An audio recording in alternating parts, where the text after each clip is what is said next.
जयपुर स्थापना दिवस और महाराजा सवाई जय सिंह द्वितीय जयंती के मौके पर राजपूत सभा भवन में भव्य सम्मान समारोह आयोजित किया गया। कार्यक्रम में मुख्य अतिथि उप मुख्यमंत्री दिया कुमारी और विशिष्ट अतिथि विधायक देवी सिंह शेखावत मौजूद रहे। इस मौके पर शिक्षा, खेल और विभिन्न क्षेत्रों में उत्कृष्ट प्रदर्शन करने वाले राजपूत समाज के मेधावी छात्र छात्राओं और समाज सेवा में महत्वपूर्ण योगदान देने वाले गणमान्य व्यक्तियों को सम्मानित किया गया, जिससे समारोह में उपस्थित लोगों का उत्साह बढ़े। कार्यक्रम में आयोजित रक्तदान शिविर में बड़ी संख्या में युवाओं, महिलाओं और वरिष्ठ नागरिकों ने भाग लिया, जो कि आयोजन का विशेष आकर्षण भी रहा। अपने संबोधन में उप मुख्यमंत्री दिया कुमारी ने समाज की प्रतिभाओं को सराहा और कहा कि ऐसे सम्मान समारोह उन्हें नई दिशा और प्रेरणा दोनों देते हैं।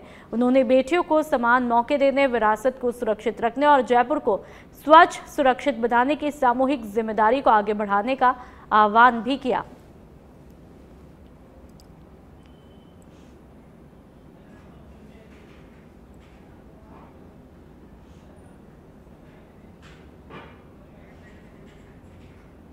स्थापना दिवस की बहुत क्या कर रहा है अमर भाई साल भर हाथ हटाओ यार। बहुत सारे कार्यक्रम प्लान किए हम लोग करेंगे। खुशी होती है जयपुर हमारा टूरिज्म मैप में, वर्ल्ड मैप पे नंबर 1 शहर है। सब लोग जयपुर आते हैं। जयपुर को और सुंदर, सुरक्षित और स्वच्छ बनाने की जिम्मेदारी जितनी सरकार और प्रशासन की है, उतनी ही नागरिकों की। मैं सभी नागरिकों को निवेदन करूंगी, आग्रह करूंगी कि हमारे शहर को स्वच्छ रखें, सुंदर रखें और सुरक्षित। मैम, आज महिलाओं ने भी घूमर का एक कल घूमर महोत्सव है जो जयपुर में विद्यानगर में और बाकी 7 संभागों के मुख्यालयों पर ये आयोजन हो रहा है। घूमर हमारा बहुत ही प्रसिद्ध नृत्य है। सब महिलाएं उसमें भाग लेती हैं। हम लोग हमारे त्योहारों पर, शादियों पर घूमर करते हैं और इसको आगे बढ़ाने के लिए ये एक सरकार की पहल है। पहली बार हो रहा है घूमर और इसको हर साल करेंगे। और जैसा कि आपने देखा, और भी जो स्टेट्स हैं, चाहे गुजरात हो, चाहे पंजाब हो, ये सब अपने अपने जो इनके नृत्य है, लोक गीत हैं, इनको आगे बढ़ाते हैं। तो राजस्थान की जिम्मेदारी है, हमारी सरकार मानती है, समझती है। जैसलमेर में हुए बस हादसे के बाद में परिवहन विभाग ने राजस्थान के कई शहरों में बस बॉडी बनाने वाले कारखानों पर बड़ी कार्रवाई की है। अचानक हुई इस कार्रवाई में कारखानों में खड़ी तैयार और निर्माणाधीन बसों को सीज किया गया। अब परेशान बस बॉडी बिल्डर्स का कहना है कि करीब 1 महीने से ज्यादा समय बीत चुका है, लेकिन अब तक काम शुरू ही नहीं हो पाया है। कारखाने के मालिकों के साथ में यहाँ काम करने वाले हजारों कारीगर और वर्कर्स की रोजी रोटी पर सीधा इम्पैक्ट पड़ता है। कारखाने बंद होने से न केवल नई बसों की बॉडी बननी रुकी है, बल्कि रिपेयर के लिए आई बसें भी वहीं पर खड़ी है, जिससे आर्थिक नुकसान झेल रहे हैं और मजदूरों को वेतन देना काफी मुश्किल हुआ है।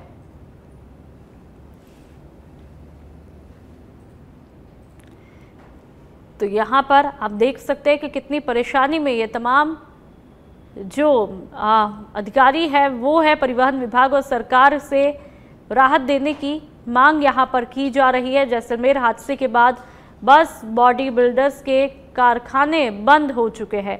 ऐसे में जाहिर सी बात है कि आर्थिक नुकसान काफ़ी ज़्यादा हुआ होगा। मजदूरों से लेकर के ऑपरेटर तक पूरी तरह से संकट में है। 1 महीने के बाद भी किसी भी तरह से काम शुरू नहीं हो पाता है। 4 पीढ़ी से काम कर रहे हैं और हमारी पहले भी गाड़ियां काफ़ी बड़ी हैं। आज तक उन गाड़ियों में कोई नुकसान नहीं हुआ है, ना ही किसी का नुकसान हुआ है। गाड़ियां हम लिमिट से बनाते हैं, नियम से बनाते हैं। लेकिन अभी क्या हुआ, कुछ नए बॉडी बिल्डर्स या कोई भी आए हों, उन गवर्नमेंट ने उनको ट्रेड सर्टिफिकेट या कोई भी कोड लेने के लिए बोला है, तो वो लोग बाग सब नहीं ले सकते, क्योंकि उसकी कॉस्ट इतनी हाई है कि हर आदमी वो नहीं ले सकता।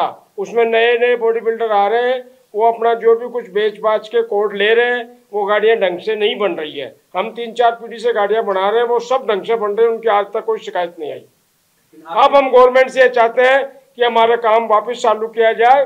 हम नियम से काम करेंगे, ये गवर्नमेंट को हम लिख के देंगे या गवर्नमेंट को कह रहे हैं कि हम नियम से काम करेंगे। अगर कोई गाड़ी हमारे नियम से नहीं बनी हुई हो तो और झुंझुनू से इस वक्त की बड़ी खबर, जहां पर झुंझुनू में हिस्ट्री शीटर डेनिस बावरिया के मर्डर करने के मामले में फरार चल रहे बिसाऊ थाने के हिस्ट्री शीटर मनदीप उर्फ मदिया और बदमाश प्रशांत उर्फ पोखर के फॉलोअर्स पर भी पुलिस ने शिकंजा कसना शुरू कर दिया है।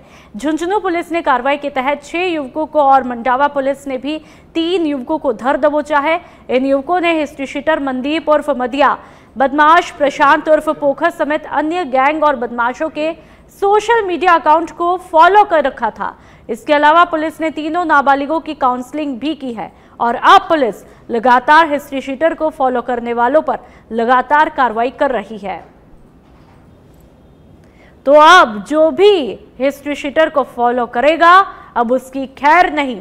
इस कार्रवाई के जरिए ये पुलिस ने साफ संदेश दे दिया है। ज्यादातर हम देखते हैं कि सोशल मीडिया के तमाम प्लेटफॉर्म पर जो युवा है, खास करके मैं तमाम युवाओं की बात नहीं कर रही, लेकिन एक बड़ा जो वर्ग है युवाओं का वो हिस्ट्री शीटर को फॉलो करता है। लेकिन अब ऐसा होता है तो पुलिस अब बख्शेगी नहीं। जिले के कुछ एचएस हैं, कुछ बड़े गैंग मेंबर्स हैं, उनके जो सोशल मीडिया प्रोफाइल है उनको जो फॉलो करते हैं उनके खिलाफ हमने एक विशेष अभियान चलाया है, जिसमें जो भी इन गैंगस्टरों के प्रोफाइल को फॉलो करता है, लाइक करता है, कमेंट करता है, उसको हम पाबंद करेंगे, पाबंदी की कार्रवाई करेंगे, क्योंकि इससे इन अपराधियों का महिमा मंडन होता है और ये नए नए गुर्गों को अपने में जोड़ते हैं इसी सोशल मीडिया के थ्रू। तो हमने एक विशेष अभियान चलाया है। अभी आज धनूरी में 6 लोगों को हमने बंद किया। इसी तरह हम हर थाने में रेगुलर बेसिस पे अगले 10 दिन इस अभियान को चलाएंगे, जिससे कि एक बार जो भी अपराधी हैं उनका जो महिमा मंडन करने वाले तत्व हैं उनको हम बाउंड डाउन कर सके और उनको ये सबक दे पाए कि इस तरह अपराधियों को फॉलो करना कानून की नज़र में अपराध माना जाएगा। बिल्कुल, जो हमारे कुछ एचएस अभी फरार चल रहे हैं, जैसे मदिया है और दीपक है, मलसी सर है, इस टाइप के जो बदमाश प्रवृत्ति के लोग हैं, जो इनामी है, हमारे 25-25 हज़ार के इनामी है, इनको फॉलो करना मतलब हो जाएगा कि इनको आप एक तरह से इमोशनल सपोर्ट कर रहे हो। उसको हम बड़े ही सख्ती से डील करेंगे और मैं इस जिले के समस्त लोगों को जो सोशल मीडिया चलाते हैं उनको पाबंद भी करना चाहूंगा। आपके बांसवाड़ा में जिला निर्वाचन अधिकारी डॉक्टर इंद्रजीत यादव ने विधानसभा क्षेत्र में चल रहे भारत निर्वाचन आयोग के SIR कार्यों का गहन निरीक्षण किया। डॉक्टर यादव ने मंगलवार को दानपुर, जहांपुरा और कटुंबी पंचायतों का दौरा किया और BLO और सुपरवाइजर के काम की विस्तृत समीक्षा भी की। खास बात यह रही कि उन्होंने जहांपुरा ग्राम पंचायत में खुद ऑनलाइन BLO का कार्य किया ताकि उन्हें ऐप में आ रही समस्याओं का त्वरित समाधान मिले। निरीक्षण के दौरान AERO और BLO को निर्देश दिए गए कि परिगणना प्रपत्रों को तेजी से डिजिटलाइज करें ताकि विशेष गहन पुनरीक्षण कार्यक्रम की प्रगति में तेजी लाई जा सके। उन्होंने BLO ऐप से संबंधित सभी तकनीकी कठिनाइयों को तुरंत दूर करने के आदेश दिए।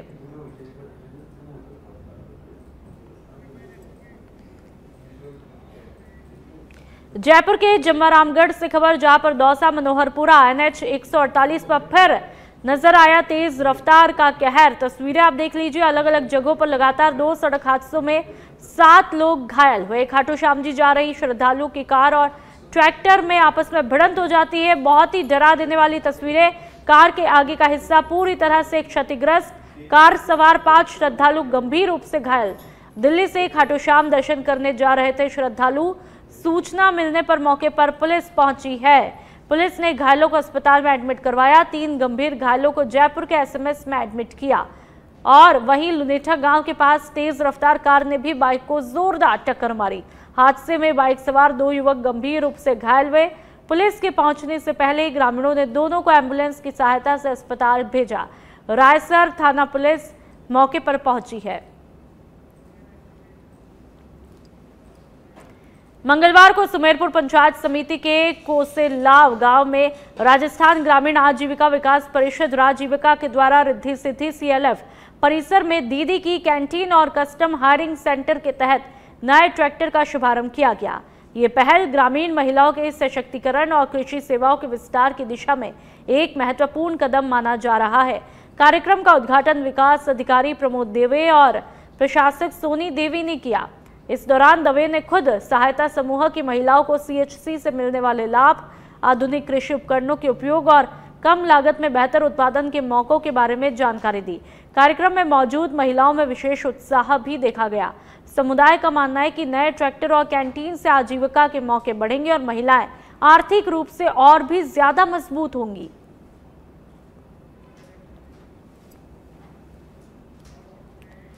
अलवर के खैरथल तिजारा इलाके के मुंडावर में एक शादी समारोह खुशी से मातम में बदल गया जब डीजे पर नाचते समय गोली चल जाती है, जिसमें दूल्हे के दोस्त की 6 साल की बेटी की जान ही चली जाती है। जसाई गांव में सोमवार रात करीब 10 बजे हुए हादसे में बच्ची वीरा के सिर में गोली लगी। उससे पहले नीमराना के निजी अस्पताल ले जाया गया, लेकिन हालत गंभीर होने पर जयपुर रेफर किया गया। रास्ते में ही बच्ची की मौत हो गई। प्रत्यक्षदर्शियों के मुताबिक डीजे पर 5-7 युवक पिस्तौल लहराते हुए लगातार फायरिंग कर रहे थे। फॉरेंसिक टीम ने मौके से साक्ष्य जुटाए। पुलिस का कहना है कि शिकायत मिलते ही कड़ी कार्रवाई भी की जाएगी और गोली चलाने वाले युवकों की तलाश जारी है। श्री गंगानगर के रायसिंह नगर में भारत निर्वाचन आयोग के SIR 2026 कैंपेन में रायसिंह नगर विधानसभा ने अच्छे प्रदर्शन में पूरे राजस्थान में द्वितीय स्थान हासिल किया है। इसी उपलब्धि के उपलक्ष्य में जिला कलेक्टर डॉक्टर मंजू ने श्रेष्ठ काम करने वाले BLO और सहयोगी कार्मिकों को सम्मानित भी किया। कलेक्टर डॉक्टर मंजू ने बताया कि 4 नवंबर से अब तक जिन BLO ने 90% से ज्यादा काम पूरा किया उन्हें सम्मान दिया गया है। आगे भी हर दिन श्रेष्ठ प्रदर्शन करने वालों को प्रोत्साहित किया जाएगा। जगदलपुर के बस्तर में सहकारी समिति कर्मचारी संघ की अनिश्चितकालीन हड़ताल जारी है। दरअसल सहकारी समितियों के कर्मचारी और अधिकारी अपनी 4 सूत्री मांगों को लेकर के पिछले कई दिनों से लगातार प्रदर्शन कर रहे हैं।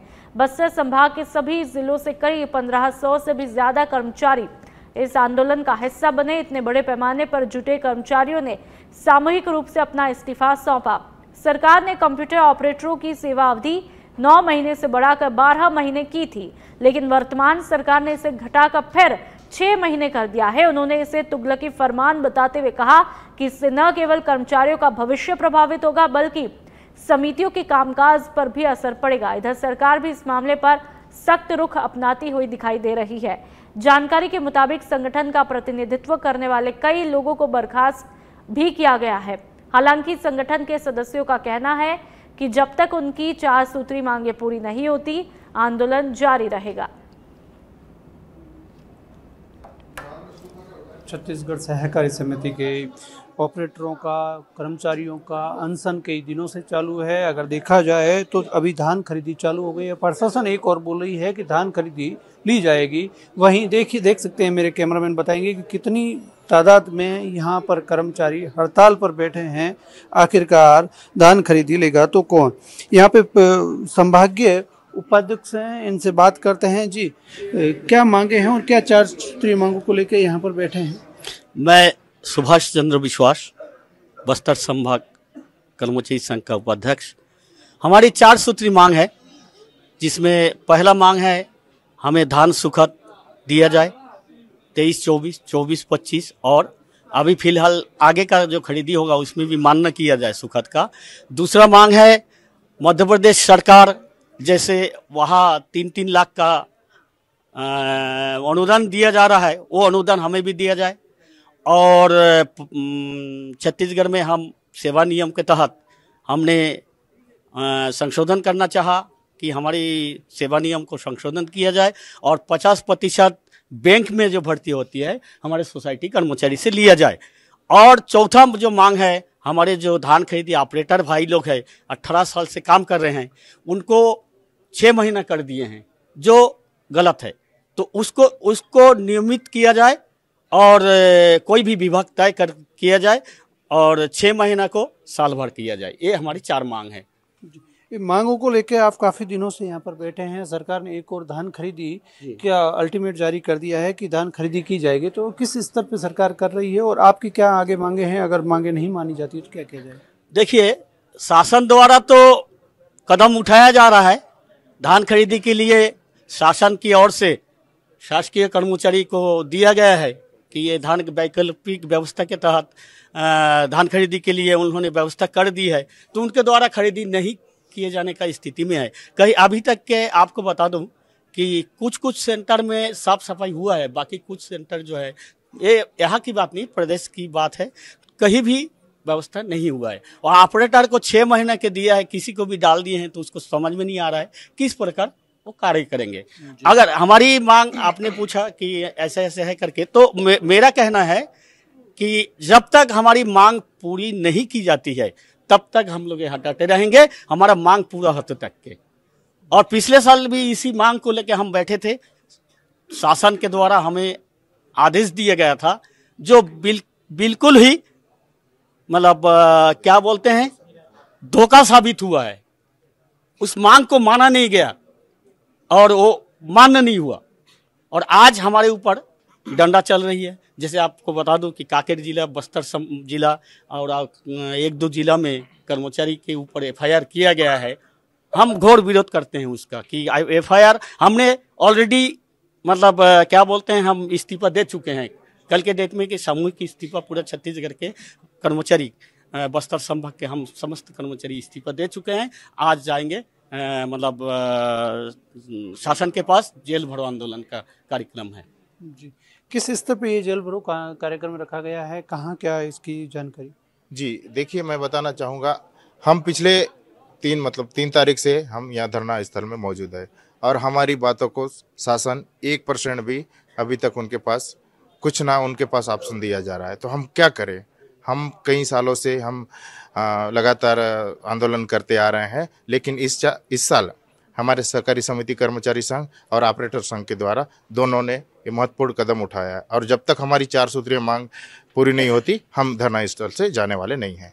क्या ये धरना यहाँ तक ही रहेगा या राजधानी तक भी पहुँचेगा? नहीं, हमारे राजधानी तक पहुँचने का है, लेकिन वहाँ पे हमको स्थान अभी नहीं दिया जा रहा है। नहीं तो हमारा 11 तारीख तक आंदोलन संभाग स्तरीय था, 12वां तारीख से हम राजधानी में बैठने वाले थे, लेकिन हमें जगह की अभाव के चलते और परमिशन नहीं दिया गया।